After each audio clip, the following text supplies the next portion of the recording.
উত্তরার milestone school and কলেজে যুদ্ধবিমান বিধ্বস্ত হওয়ার ঘটনায় দগ্ধ হয়ে চিকিৎসাধীন আহতদের মধ্যে আরও দুজনকে ছাড়পত্র দিয়েছে জাতীয় বার্ন ও প্লাস্টিক সার্জারি ইনস্টিটিউট। এই নিয়ে মোট 4 জন রোগী সুস্থ হয়ে বাড়ি ফিরলেন। বিকেল 3টায় হাসপাতাল চত্বরে এক সংবাদ সম্মেলনে এই তথ্য জানান ইনস্টিটিউটের ভারপ্রাপ্ত পরিচালক অধ্যাপক ডক্টর মোহাম্মদ নাসির উদ্দিন।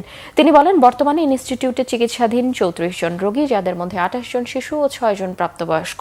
বর্তমানে ভর্তি থাকা 34 জন রোগীর মধ্যে 4 জন রয়েছেন আইসিইউতে, তাদের মধ্যে 2 জন রয়েছেন লাইফ সাপোর্টে। ছাড়পত্র প্রাপ্তদের একজন উদ্ধারকারী কাজী আমজাদ সাইদ আর একজন মাইলস্টোন স্কুলের একজন আয়া। এছাড়াও মেডিকেল এইচডিইউতে চিকিৎসাধীন রয়েছেন 3 জন, ফিমেল এইচডিইউতে 6 জন, পোস্ট অপারেটিভ ওয়ার্ডে 8 জন এবং কেবিনে রয়েছেন 12 জন। অন্যদিকে উত্তরার মাইলস্টোন স্কুল অ্যান্ড কলেজে যুদ্ধবিমান বিধ্বস্ত হওয়ার ঘটনায় নিহতের সংখ্যা নিয়ে বিভ্রান্তি সৃষ্টি হয়েছে। শনিবার 35 জনের মৃত্যুর কথা বললেও রবিবার 34 জনের মৃত্যুর কথা বলেছে স্বাস্থ্য মন্ত্রণালয়।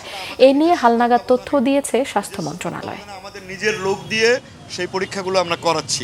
যে রোগীগুলো একটু ক্রিটিক্যাল এবং সিভিয়ার, তাদের ব্যাপারে আমরা আরও ক্লোজ ডোর ব্রিফিং করছি এবং প্রতি মুহূর্তেই নতুন করে আমাদের মন্ত্রণালয় থেকে আরও কিছু হয়তো ডিসিশন আসবে। যারা চলে যাচ্ছে তাদের ব্যাপারে আরও ক্লিনিক্যাল সাইকোলজিস্ট নতুন করে নেওয়ার ব্যাপারেও আমাদের সিদ্ধান্ত আসছে।